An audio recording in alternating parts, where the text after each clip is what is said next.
Hello student, भौतिक विज्ञान के यूट्यूब चैनल में आपका एक बार फिर से स्वागत है। कल हमने पृथ्वी के चुंबक से संबंधित परिभाषाएं पढ़ी। पृथ्वी पर चुंबक क्यों है इसके बारे में पढ़ा, और पृथ्वी पर चुंबक है तो इसका परिमाण क्या है। तो आज का हमारा हेडिंग है चुंबक से संबंधित परिभाषाओं में पहला पॉइंट, चुंबकन की तीव्रता।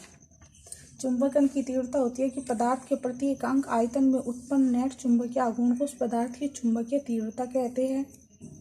इसे I से प्रदर्शित करते हैं, यानी I बराबर m/v। यदि हम आयतन की वैल्यू 1 रखें, एकांक आयतन का मतलब है आयतन = 1, तो जो हमारा चुंबकीय आघूर्ण होगा वो किसके बराबर होगा? चुंबकन की तीव्रता की। तो यानी चुंबकन की तीव्रता I क्या हुआ कि एकांक आयतन में उत्पन्न चुंबकीय आघूर्ण m को चुंबकन की तीव्रता कहते हैं। इसका मात्रक एम्पीयर पर मीटर होता है। इसका दूसरा फॉर्मूला न्यूमेरिकल के लिए कभी कभी हो सकता है हमें चुंबकीय आघूर्ण और आयतन ना दिया गया हो, तो उसके लिए क्या करेंगे, हमें पता, हम पिछले वीडियो में पढ़ चुके हैं कि चुंबकीय आघूर्ण m होता है हमारा m × 2l, और आयतन सभी को पता है क्या है, क्षेत्रफल गुणा लंबाई। लेकिन जब हमने अपनी डेरिवेशन करी थी तो उसमें क्या किया था, लंबाई हमारी कितनी थी? 12 थी, तो इसलिए आयतन = क्या हुआ? क्षेत्रफल × लंबाई 12।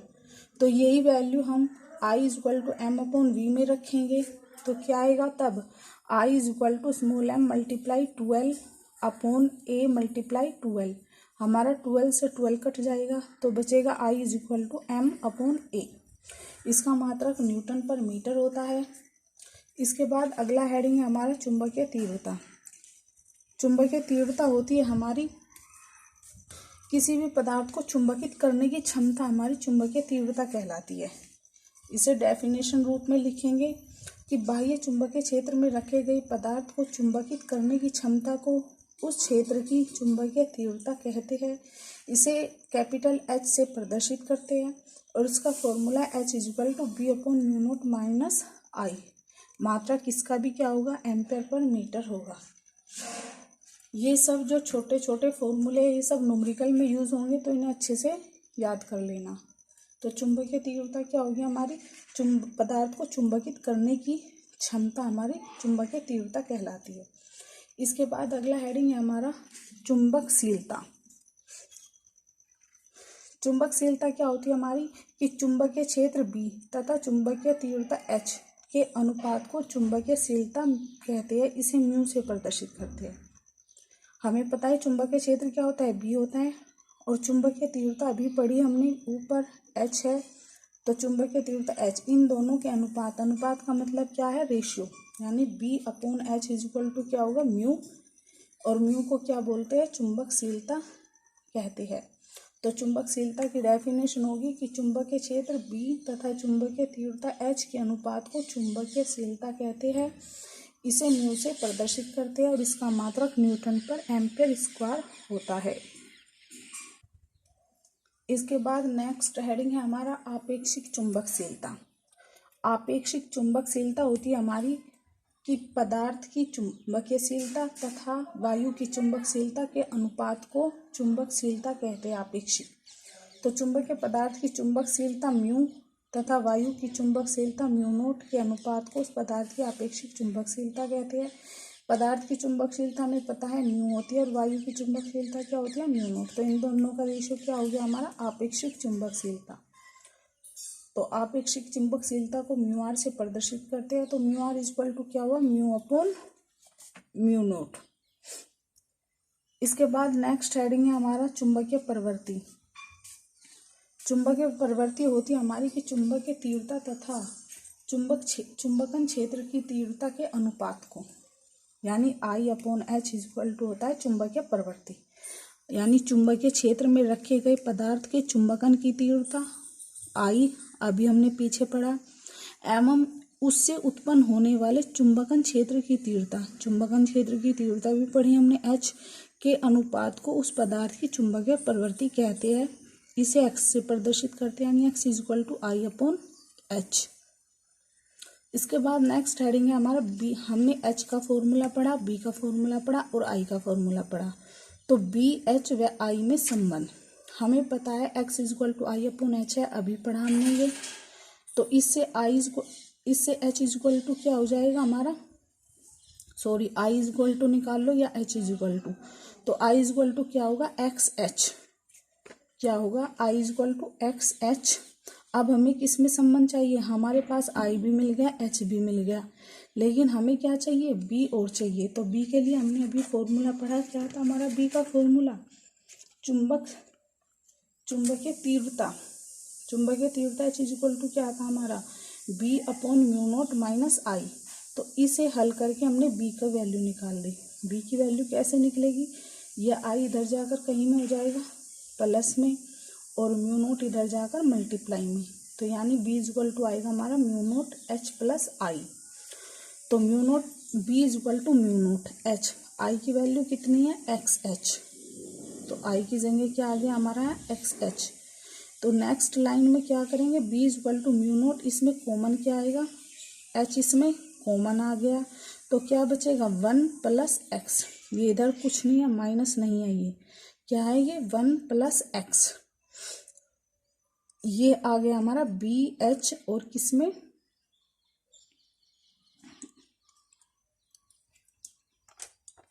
बी एच एक्स में संबंध। तो B इज इक्वल टू क्या होता है हमारा, म्यू एच, क्योंकि हमने डेफिनेशन पढ़ी है अभी, चुंबकशीलता म्यू इज इक्वल टू होता है चुंबकीय क्षेत्र अपॉन चुंबकीय तीव्रता। तो B इज इक्वल टू क्या हो गया, म्यू एच। तो हमने यहाँ B की जगह क्या रख दिया, म्यू एच। तो क्या आया, mu h is equal to mu not H 1 plus x. H से एच कट गया तो क्या बचेगा, mu is equal to mu not 1 plus x. Mu not को अपॉन में ले गए तो mu upon mu not is equal to 1 plus x. और म्यू अपॉन म्यू नोट क्या है हमारा, अभी पढ़ा हमने आपेक्षिक चुंबकशीलता, जिसे म्यू आर से प्रदर्शित करते हैं। तो mu r is equal to 1 plus x. तो स्टूडेंट ये था हमारा 3 चुंबकीय सदिशों H, B व I में संबंध। हमारा H, B, I में संबंध कहाँ है, ये है B, H और I में संबंध हमारा यहाँ पर है। लेकिन ये आगे तक क्यों किया, क्योंकि हमें हो सकता हमारे न्यूमेरिकल में हमसे चुंबकशीलता पूछी जाए और वो हमें क्या दे दे, चुंबक की तीव्रता दे दे, तो हमें ये फॉर्मूला लगाना पड़ेगा वहाँ पर। तो ये सब आगे तक इसलिए क्या कि न्यूमेरिकल के लिए, न्यूमेरिकल में जो वैल्यू देंगे वो ही फॉर्मूला में क्या करना पड़ेगा, रखना पड़ेगा। तो इसके बाद नेक्स्ट हेडिंग है हमारा चुंबकीय व्यवहार के आधार पर पदार्थों का वर्गीकरण। चुंबकीय व्यवहार के आधार पर पदार्थों का वर्गीकरण। चुंबकीय व्यवहार के आधार पर पदार्थों का वर्गीकरण तीन वर्गों में विभाजित किया जाता है। नंबर 1 प्रतिचुंबकीय पदार्थ, नंबर 2 अनुचुंबकीय पदार्थ और नंबर 3 लोह चुंबकीय पदार्थ। ये हम पहले भी पढ़ते आए हैं पिछली क्लास में। तो जो हमारा प्रतिचुंबकीय पदार्थ होता है वो होता है कि जब हम किसी चुंबक के पास में किसी पदार्थ को लेके जाते हैं तो वो प्रतिकर्षण का अनुभव करता है, इसे हम प्रतिचुंबकीय पदार्थ कहते हैं। और लोह चुंबकीय पदार्थ होता है कि थोड़ा सा आकर्षित हो जाता है, इसमें जो हमारा पदार्थ है चुंबकीय और थोड़ा बहुत मामूली सा आकर्षित होता है, वो हमारा अनुचुंबकीय पदार्थ कहलाता है। और लोह चुंबकीय पदार्थ होता है कि तेजी से आकर्षित होता है, वो हमारा लोह चुंबकीय पदार्थ होता है। एक बार फिर से देखिए, प्रतिचुंबकीय पदार्थ होता है प्रतिकर्षण का अनुभव करता है। अगर हम किसी चुंबक के पास अपने पदार्थ को लेकर जाए तो वो प्रतिकर्षण का अनुभव करता है, वो हमारा प्रतिचुंबकीय पदार्थ होता है। यदि हम किसी पदार्थ को चुंबक के पास लेकर जाए वो मामूली सा आकर्षित होता है तो उसे हम अनुचुंबकीय पदार्थ कहते हैं। अगर हम किसी पदार्थ को चुंबक के समीप लेकर जाए और वो प्रबलता से आकर्षित हो तो वो हमारा लोह चुंबकीय पदार्थ होता है। तो सबसे पहला हेडिंग देखिए आप, प्रतिचुंबकीय पदार्थ। कुछ पदार्थ चुंबकीय क्षेत्र में रखे जाने पर क्षेत्र की विपरीत दिशा में मामूली से चुंबकित हो जाते हैं। विपरीत दिशा का मतलब प्रतिकर्षित।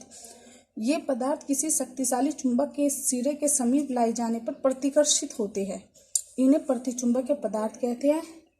और इसके गुण को प्रतिचुंबक कहते हैं, जैसे तांबा, चांदी, सोना आदि। ये हमारे क्या है, प्रतिचुंबकीय पदार्थ है। इसके बाद अनुचुंबकीय पदार्थ। अनुचुंबकीय पदार्थ होते हैं हमारे कि कुछ पदार्थ चुंबकीय क्षेत्र में रखे जाने पर क्षेत्र की ही दिशा में मामूली से चुंबकित हो जाते हैं। और प्रतिचुंबकीय पदार्थ क्या हो रहे थे, हमारे क्षेत्र के विपरीत दिशा में चुंबकित हो रहे थे। और अनुचुंबकीय पदार्थ क्षेत्र की ही दिशा में मामूली से चुंबकित हो जाते हैं। और जब हम इसे किसी प्रबल चुंबक के समीप लेकर जाते हैं तो वे थोड़े से आकर्षित हो जाते हैं, जैसे एल्यूमिनियम, सोडियम आदि। ये हमारे क्या है, अनुचुंबकीय पदार्थ। इसके बाद बात आई लोह चुंबकीय पदार्थ की। तो लोह चुंबकीय पदार्थ क्या होता है, हमारे वे पदार्थ जो बाह्य चुंबकीय क्षेत्र में रखे जाने पर क्षेत्र की दिशा में प्रबल रूप से चुंबकित हो जाते हैं। यानी जब क्षेत्र की दिशा में चुंबकित हो रहे तो इसका मतलब क्या है, ये भी आकर्षित होंगे। तो इसलिए क्या है कि यदि हम इन्हें किसी प्रबल चुंबक के सिरे के निकट लाएंगे तो उस सिरे की ओर तेजी से आकर्षित हो जाते हैं, लोह चुंबकीय पदार्थ कहलाते हैं। इसमें एग्जाम्पल आएगा जैसे लोहा, निकल, कोबाल्ट आदि। तो स्टूडेंट, इसी के साथ हमारा आज का चैप्टर कंप्लीट हो गया। अब मैं न्यूमेरिकल के लिए तुम्हें फॉर्मूले बताऊंगी। हमारा न्यूमेरिकल चलेंगे लेसन नंबर 7 के। तो उसके लिए कुछ फॉर्मूले अपनी कॉपी पर लिख लीजिए पहले से और उन्हें याद कीजिए। तो हमारे न्यूमेरिकल के फॉर्मूले है, पहला फॉर्मूला है हमारा चुंबकीय आघूर्ण M = IA। क्या है पहला फॉर्मूला हमारा, चुंबकीय आघूर्ण M = IA। जहां हमारा M क्या है, चुंबकीय आघूर्ण है, I हमारी धारा है और A हमारा क्या है, क्षेत्रफल। A क्या है हमारा, क्षेत्रफल। तो सबसे पहला फॉर्मूला है हमारा M = IA, जो कि हमने अभी चैप्टर की शुरुआत में पढ़ा, चुंबकन की तीव्रता। क्या पढ़ी, चुंबकन की तीव्रता में हमने क्या पढ़ा, फॉर्मूला I = M/A। लेकिन यहाँ पर क्रॉस मल्टीप्लाई करने पर क्या होगा, M = IA। तुम इसे I = M/A भी लिख सकते हो सकता है न्यूमेरिकल में चुंबकीय आघूर्ण दे, धारा की वैल्यू दे और क्षेत्रफल पूछ सकते हैं। हो सकता है क्षेत्रफल और धारा की वैल्यू दे और चुंबकीय आघूर्ण पूछ सकते हैं। तो ये पहला न्यूमेरिकल है। इसके बाद दूसरा न्यूमेरिकल, बल आघूर्ण टो = NIAB sin θ। ये भी हम अपनी पिछली डेरिवेशन में पढ़ चुके हैं कि टो = क्या आता है, बल आघूर्ण की वैल्यू निकाली थी, टो = NIAB sin θ था। जहाँ पर N क्या है हमारा, फेरों की संख्या, I हमारी धारा है, A हमारा क्या है, क्षेत्रफल है और B चुंबकीय क्षेत्र है और थीटा में एंगल दिया होगा। तो टो हमारा बल आघूर्ण है। जरूरी नहीं है कि न्यूमेरिकल में हमसे बल आघूर्ण ही पूछा जाए, हो सकता है वे बल आघूर्ण की वैल्यू दे दे और हमसे चुंबकीय क्षेत्र पूछे। तो ये हमारा दूसरा फॉर्मूला। इसके बाद तीसरा फॉर्मूला, हमने अक्षीय स्थिति में चुंबकीय क्षेत्र और निरक्षीय स्थिति में चुंबकीय क्षेत्र ज्ञात किया था। अक्षीय स्थिति में चुंबकीय क्षेत्र और निरक्षीय स्थिति में चुंबकीय क्षेत्र। तो सबसे पहला फॉर्मूला है अक्षीय स्थिति में चुंबकीय क्षेत्र। यदि हमसे न्यूमेरिकल में पूछा जाए कि अक्षीय स्थिति में चुंबकीय क्षेत्र ज्ञात कीजिए, तो वहाँ पर हमारा फॉर्मूला क्या आया था, B = μ0/4π2m/r³। μ0/4π की वैल्यू कितनी थी, 10⁻⁻7 थी। और M हमारा क्या है, यहाँ अभी बताया चुंबकीय आघूर्ण है और R है हमारी दूरी। क्या है, हमारी दूरी देंगे। तो ये तीसरा फॉर्मूला है अक्षीय स्थिति में चुंबकीय आघूर्ण। इसके बाद निरक्षीय स्थिति में चुंबकीय आघूर्ण। तो निरक्षीय स्थिति में चुंबकीय आघूर्ण का फॉर्मूला है B = μ0/4π। नेक्स्ट फॉर्मूला है निरक्षीय स्थिति में चुंबकीय क्षेत्र। तो निरक्षीय स्थिति में चुंबकीय क्षेत्र ये भी हम पढ़ चुके हैं। द्विध्रुव आघूर्ण के कारण क्या किया था हमने, निरक्षीय स्थिति में चुंबकीय क्षेत्र। तो निरक्षीय स्थिति में चुंबकीय क्षेत्र की वैल्यू क्या आई थी हमारी, B = μ0/4π × m/r³। इसमें भी μ0/4π की वैल्यू है 10⁻⁻7। M हमारा चुंबकीय आघूर्ण है और R हमारे द्विध्रुव के बीच की दूरी है। तो स्टूडेंट, न्यूमेरिकल निकालने के लिए क्या है, पहले ही बताया था कि न्यूमेरिकल तब निकलेंगे जब तक तुम्हारी थ्योरी कंप्लीट नहीं होगी, जब तक तुम डेरिवेशन को अच्छे से नहीं समझोगे, अच्छे से तैयार नहीं करोगे, तो तब तक क्या होगा, न्यूमेरिकल नहीं निकलेंगे। तो सबसे पहले तो अपने क्या करना, अपने चैप्टर को अच्छे से पढ़ना और उसके बाद क्या करना, तब न्यूमेरिकल की स्टार्टिंग करना। इसलिए मैं आज न्यूमेरिकल नहीं करा रही, आज तुम्हें क्या करना है, अपने चैप्टर को अच्छे से लर्न करना है, उसकी डेरिवेशन को अच्छे से समझना है और उसके बाद तब न्यूमेरिकल निकलेंगे। इसके बाद नेक्स्ट फॉर्मूला है हमारा स्थितिज ऊर्जा। ये भी मैं डेरिवेशन थी हमारी स्थितिज ऊर्जा। U इक्वल टू क्या था हमारा mb था। अगर हमें m और b दिया गया हो तो हम U निकाल सकते हैं, लेकिन हो सकता है हमें m की वैल्यू ना दी गई हो, तो तब क्या करेंगे, m इक्वल टू हमारा फॉर्मूले में आया था द्विध्रुव आघूर्ण में NIA, तो हम क्या लिखेंगे, m की जगह NIA, तो U इक्वल टू क्या होगा हमारा NIAB, b ये है और m की जगह NIA। इसके बाद नेक्स्ट फॉर्मूला है हमारा नमन कोण। जब मैंने डेरिवेशन कराई थी तभी बताया था कि न्यूमेरिकल पूछ सकते हैं नमन कोण थीटा इज इक्वल टू क्या है। तो फॉर्मूला क्या आया था हमारा कल की वीडियो में, tan theta is equal to BV/BH, जहाँ पर हमारा BV क्या था, ऊर्ध्वाधर घटक था और BH क्या था, क्षैतिज घटक। तो न्यूमेरिकल में हमें क्या देंगे, ऊर्ध्वाधर घटक की वैल्यू देंगे, क्षैतिज घटक की वैल्यू देंगे और क्या पूछेंगे, नमन कोण ज्ञात कीजिए। हो सकता है वे नमन कोण की वैल्यू दे और ऊर्ध्वाधर घटक भी दे, क्षैतिज घटक पूछ सकते हैं, और हो सकता है वे नमन कोण की वैल्यू दे, क्षैतिज घटक दे और ऊर्ध्वाधर घटक ज्ञात करना हो। तो वो हमारे न्यूमेरिकल पर डिपेंड करेगा कि वो हमें कौन सी वैल्यू देंगे और कौन सी की वैल्यू पूछेंगे। तो इसके बाद लास्ट फॉर्मूला है 7वां, चुंबकशीलता, जो हमने अभी ज्ञात की थी कि चुंबकशीलता μr इक्वल टू क्या था, 1/1 + x। क्या था चुंबकशीलता, μr इक्वल टू 1 + x, जो हमारा लास्ट में अभी डेरिवेशन में रिलेशन निकल के आया था, तो वो था हमारा चुंबकशीलता। तो ये थे हमारे न्यूमेरिकल के फॉर्मूले जिससे हमारे न्यूमेरिकल निकलेंगे। तो आज का चैप्टर भी कंप्लीट है और न्यूमेरिकल के फॉर्मूले भी मैंने बता दिए हैं। तो अपनी डेरिवेशन को अच्छे से क्लियर करना, इस चैप्टर की पिछले चैप्टर की जो भी वीडियो थी उन्हें अच्छे से समझना, दोबारा वीडियो देखना, अच्छे से समझना, तब ही न्यूमेरिकल निकलेंगे। तो आज के लिए इतना ही।